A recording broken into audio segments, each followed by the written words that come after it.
Hi guys, welcome back to DeFi Daily. Today we are gonna talk about the 5 major and breaking news that we have seen in the last week that can literally change the DeFi space as we know it. Just before to start, guys, remember that this channel is about educational content and nothing has to be intended as financial advice. Remember also that if you like this kind of content, a good idea to stay always updated is to subscribe. If you want to also help me, leave a big thumbs up and drop a comment. Okay, let's start immediately with the first news that is related to regulation and Europe. I know that maybe if you're not in Europe, you're thinking, I don't care about it. And yes, that's perfectly legit, but this is a major sign that all the different governments are looking closely in what's going on into the crypto space and can affect also this, what is going on into the DeFi space. And the reason why I'm sharing with you this news is not because I want to scare you with new KYC requirements and so on, but just because I think that it's interesting to have a look to this kind of news from the point of view on how the DeFi space can change and what could be a big trend into the future. Because everything that is related to DeFi compliance, it is something that can grow a lot into the next future, because let's suppose that for some reason governments will require some kind of KYC, some kind of compliance requirement to use some kind of platform. In that moment, it is possible that the DeFi protocols that are already working in that kind of direction can grow and can see a new DeFi summer just for the protocols that are working in that direction. So keep an eye on what's going on from the regulation point of view, because this can affect also the way the different protocols will grow and which protocol will succeed more into the future. Always about future trends, I want to share with you what's going on with THORChain and Stargate, because both of them are talking about a big trend that is about cross-chain and omni-chain. As you can see, in the last week, THORChain has gone up by 3 times, and that's the sign that native assets are a big part of the crypto space and DeFi space. Stargate is doing exactly the same, but with another technology, because as we were talking about yesterday, and if you missed that video, we'll leave also the link to the right corner here, Stargate is leveraging, is taking advantage from the layer 0 protocol. Always related to the whole story about bridges and going cross-chain, there is also another big topic that is quite dangerous. And I'm talking about, for example, what happened in the last week with the Ronin Network. If you're not familiar with this network, is the blockchain that is used by Axie Infinity, the game that is literally the first one that literally changed the whole industry about gaming and cryptos. And this has been the biggest hack that we have ever seen. We're talking about something like more than $600 million. And this hack is coming just after what happened with the Wormhole bridge.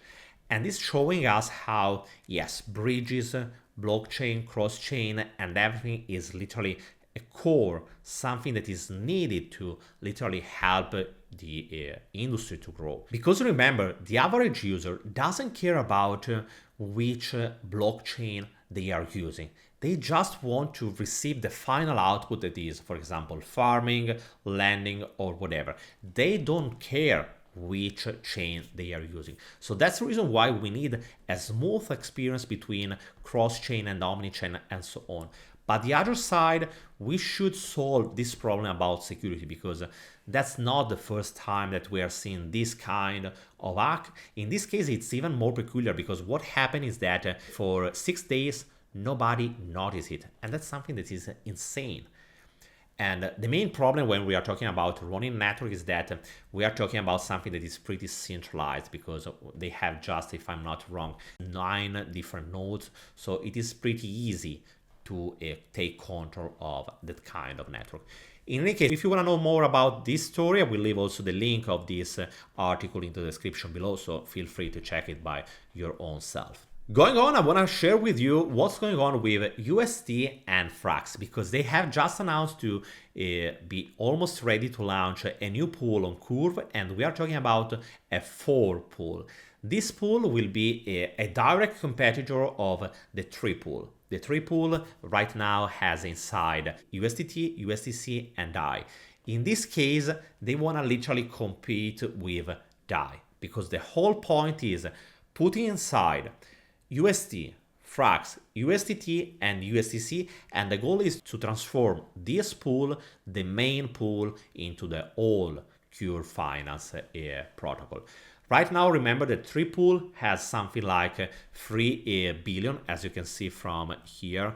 This is the Three pool, as you can see, has 3.2 billion inside this pool. And if they will succeed, if they will be able to take out the Three pool in favor of the Thor pool, it is possible that also the FXS token, so the governance token of the FRAX Finance, that as you can see after that announcement has literally blown up. I was telling you in one of my previous videos that I was looking closely to FRAX share because the whole FRAX Finance project is something that is quite interesting, and if you are interested on it and if you want to know more about it, just let me know into the comment section below, because maybe we can talk about it through a dedicated video. And the price has reacted quite well, and the main reason is because a part of the FRAX will be also used to buy back FXS, because that's how the whole FRAX Finance system is working, and that's the reason why many people are so bullish on FRAX.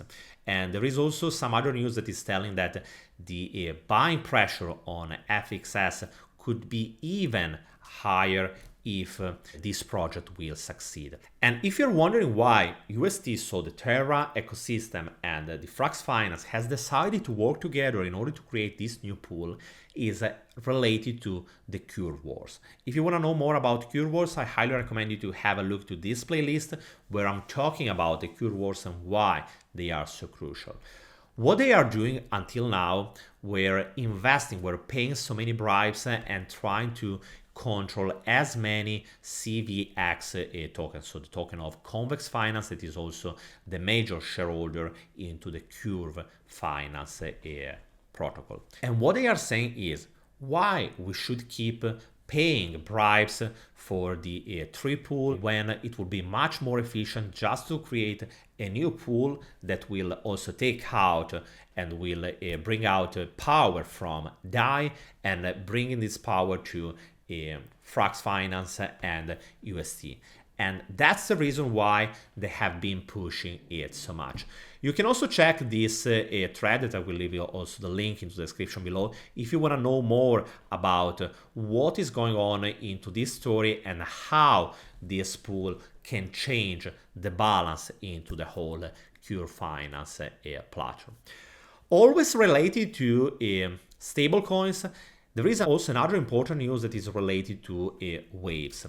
I don't know if you noticed, but just the other day, Neutrino, the USDN token, that is also the stablecoin of Vires Finance, has been under attack and has lost the peg. Right now we are around 0.89. The story is pretty peculiar because, as you can see, for example, from the tweet by the founder of Waves, they are saying that it is all FUD because it is organized by Alameda Research just to manipulate Waves.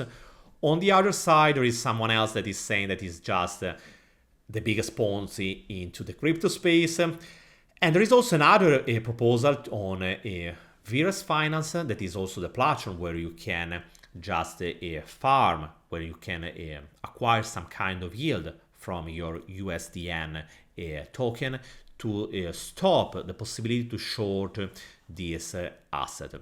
The whole story is just at the beginning, and I expect that in the next couple of days, much more news will come out. The reason why I'm sharing with you this news is just to say, guys, pay attention, because in this moment, the whole Waves ecosystem is really volatile.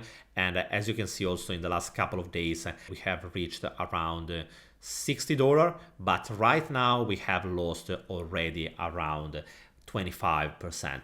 And it is possible that this is not the end, because much more volatility can happen into the next couple of days and can bring also the price of waves higher, lower, I don't know. But when there is volatility, also the risk is much higher. And keep an eye also on Neutrino, because now the challenge is they will be able to regain the peg or not. It is just a stable coin with a discounted price, or it is a dying stable coin. That's the major question. The last news that I want to share with you is the launch of Concave that finally came public. Here you can access also the app. Maybe we will talk about it if you're interested about this protocol into the next future.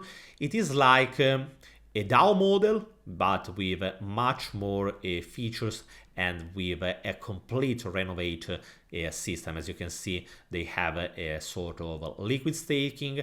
They have some kind of incentive in order to keep the users inside the protocol and creating, let's say, a more sustainable APY. In any case, if you're interested, let me know, because we can talk about it much more in depth into the next future. Guys, these were the major news that came out into the last week into the DeFi space. I hope that this brief overview helped you to better understand what's going on into this industry. Pay attention, because that's a really interesting moment, because the price of Bitcoin is going again above a major support, but we are fighting with the 200 MA. So yes, that's true that we are going more bullish, but we have to understand how the market will evolve into the next future. And a lot can change also into the DeFi space. Let me know what you think about the different topics, and I will see you tomorrow with another video. Remember, if you wanna stay always updated, subscribe to the channel, leave a big thumbs up and drop a comment. I will see you tomorrow. Bye guys.